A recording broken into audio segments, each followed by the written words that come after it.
Hey guys, आज हम बात करेंगे हैंड प्रैक्टिस जो हम करते हैं हैंड हाइजीन का।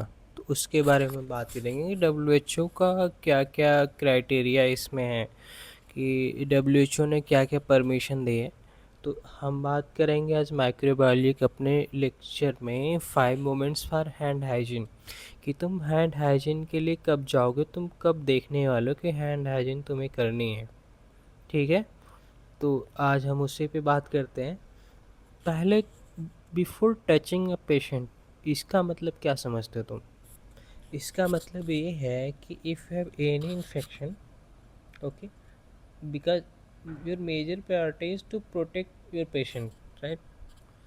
जैसे कि कोई भी बीमारी हो गई, लाइक इन्फ्लुएंजा वगैरह हो गया, ठीक है, जो बहुत तेज़ फैलते हैं, ट्यूबरकुलोसिस हो गई, ओके, या फिर तुम्हें कोई और वायरल डिजीज़ या वायरल डिजीज़ है जो कि तुम्हारा कांटेक्ट के थ्रू फैल सकती है पेशेंट को, तो उससे बचने के लिए तुम क्या करोगे? उससे बचने के लिए तुम हैंड हाइजीन की तरफ जाओगे। अब हम ये क्यों कर रहे हैं चीज़ें, इसमें अब तुम्हें मैं क्लियर कर रहा हूँ धीरे धीरे। अब देखो क्या क्या तुम्हारा फैल सकता है पे, हाँ, अगर तुम हाथ नहीं धोलोगे तो पेशेंट को डायरेक्टली क्या क्या फैल सकता है। ठीक है, स्किन इन्फेक्शन तुम्हारे फैल सकते हैं, जिन्हों बहुत ज़्यादा कॉन्टेजियस होते हैं। ठीक है, रोटा वायरस तुम्हारा फैल सकता है ना। हेपेटाइटिस वायरसेस का भी सेम कंडीशन होती है, बहुत सारे, कुछ एक की। और बहुत से ऐसे बैक्टीरिया हैं जो फैल सकते हैं, और उनका क्या है कि रेजिस्टेंट भी होते हैं वो। तो आई थिंक तुम समझ रहे होगे मेरी बात। अब देखो, before clean and aseptic procedure, after body fluid exposure या रिस्क।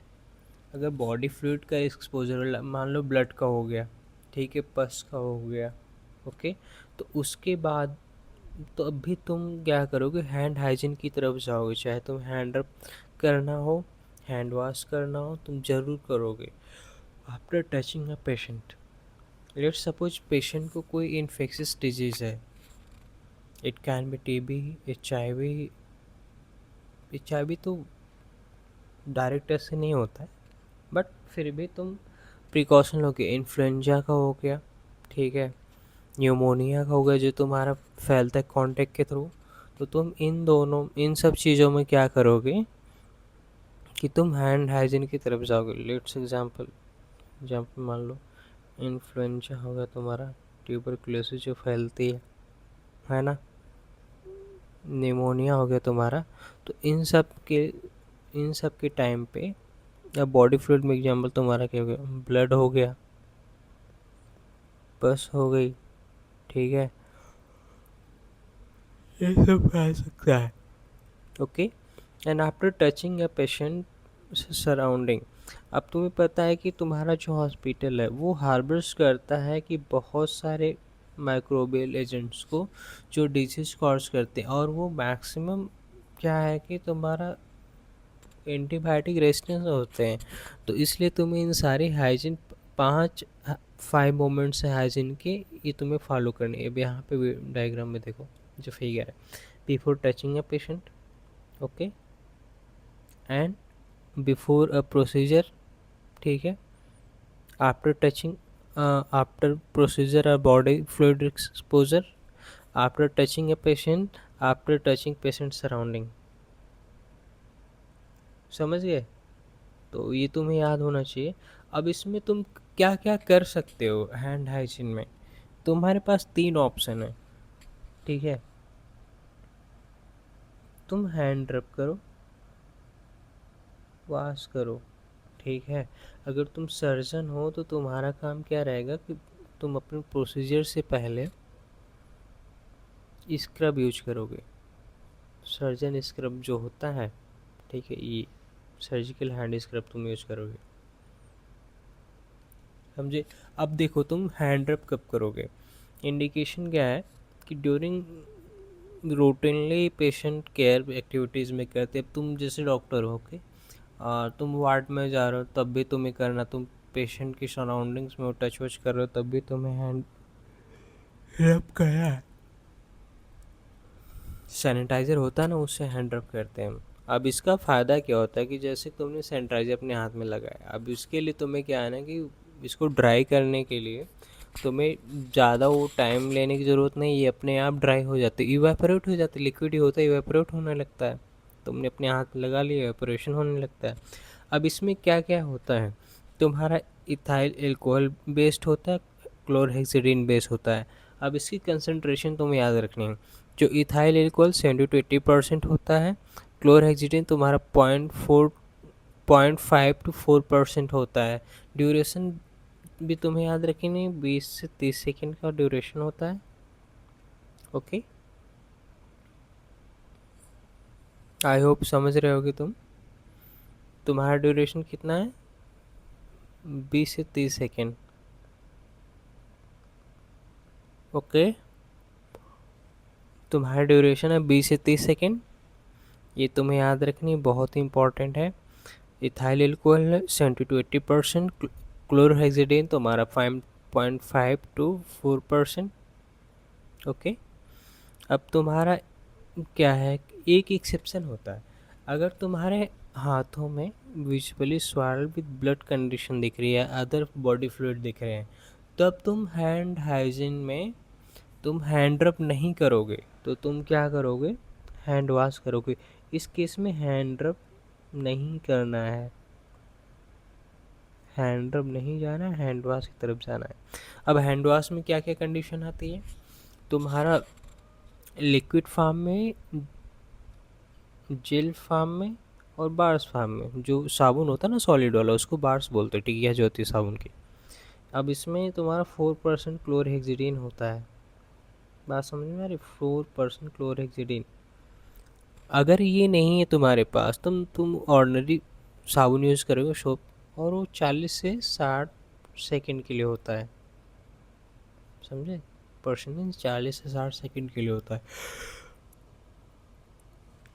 अब देखो एक बात और, अब इंडिकेशन क्या रहता है, पहले तो मैंने तुम्हें बता दी कि तुम्हारे हाथों में दिख रहा है कि ब्लड लगा हुआ है, बॉडी फ्लूइड्स लगे हुए हैं, पस वस, ठीक है, और या फिर एक्सक्रीटा कोई लग गई, यूरिन वगैरह लगा है, तब भी तुम हैंड वॉश की तरफ जाओगे, सिंपली हैंड वॉश, क्योंकि एक्सक्रीटा तुम्हारा बैक्टीरिया वगैरह होते हैं बहुत सारे, ठीक है। एंड ब्लड तो जानते ही हो, पस में भी होता है सेम वही। तो after, before and after meal, अब खाने से पहले, खाने के बाद तो हाथ धोना है तुम्हें, और दूसरा वॉशरूम से तुम आ रहे हो तब भी तुम्हें हाथ धोने हैं साबुन से, ठीक है, हैंड वॉश ही करने तुम्हें उस टाइम पे। Before before and after shift of the duty, अब तुम ड्यूटी में जा रहे हो अपना काम करने के लिए, you are health care worker, okay, you are SCW, यार I don't know why it's not working, SCW health care worker,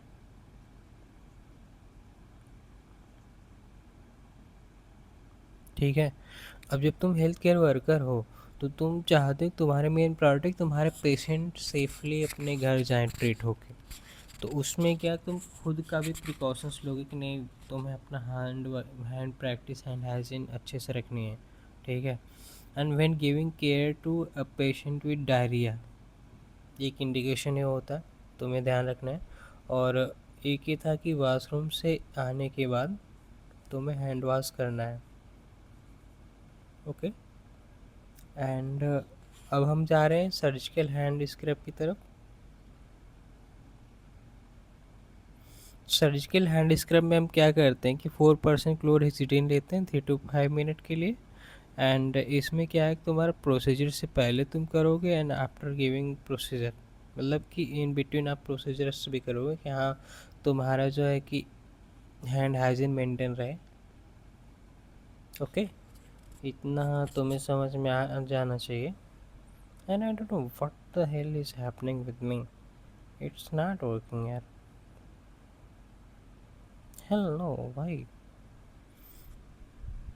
तो तुम्हारा सर्जिकल प्रोसेस से पहले भी करना है, प्रायर मीन्स यही होता है कि पहले, बिफोर, प्रायर इसी को मैं समझता हूँ बिफोर का होता है, और जो तुम अपने केस करते हुए भी तुम करोगे। अब देखो मैंने तुम्हें समराइज कर दिया है,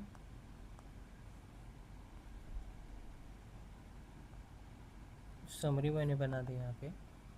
तो ये ध्यान रखो, हैंड वॉश कब करोगे, वो तो मैंने बता रखा तुम्हें। इसका कंसंट्रेशन कितना रहेगा, 4% क्लोरहेक्सिडिन रहेगा, नॉर्मल सोप रहेगा तो तुम्हारा ड्यूरेशन 40 से 60 सेकेंड रहेगा। हैंड रब में क्या है कि इथाइल एल्कोहल बेस्ड होता है, मतलब एल्कोहल बेस्ड, तो 70 to 80% होता है। क्लोरहेक्सिडिन 0.5 to 4% होता है, duration 20-30 second. Surgical hand scrub अगर तुम कर रहे हो as if your surgeon, okay, 4% chlorhexidine, duration 3 to 5 minutes के लिए रहेगा। ये तुम हमेशा ध्यान रखना कि तुमसे ये क्वेश्चन सब वाइवा में पूछे जाते हैं, और वाइवा में तो पूछे जाते हैं, एक्सटर्नल भी पूछ लेते हैं, और जो तुम्हें मैंने ये बताया है, ये वाले case 5 minutes for hand hygiene, ये तुम्हारा एसएक्यू में भी लिखने के लिए आता है। एसएक्यू समझे, शॉर्ट आंसर क्वेश्चन में भी तुम्हें ये 5 मोमेंट्स आ जाते हैं लिखने के लिए। मुझे तो आया था मेरे सेकेंड ईयर में, अब तुम्हारी किस्मत रही तो आ जाएंगी तुम्हें भी, और तुम अच्छे से कर भी पाओगे। और तुम्हारे एसएक्यू के साथ साथ एमसीक्यू वाइवा में भी ये सब पूछे जाते हैं। तो आई होप तुम्हें याद रहेंगे और तुम अच्छा कर पाओगे। धन्यवाद।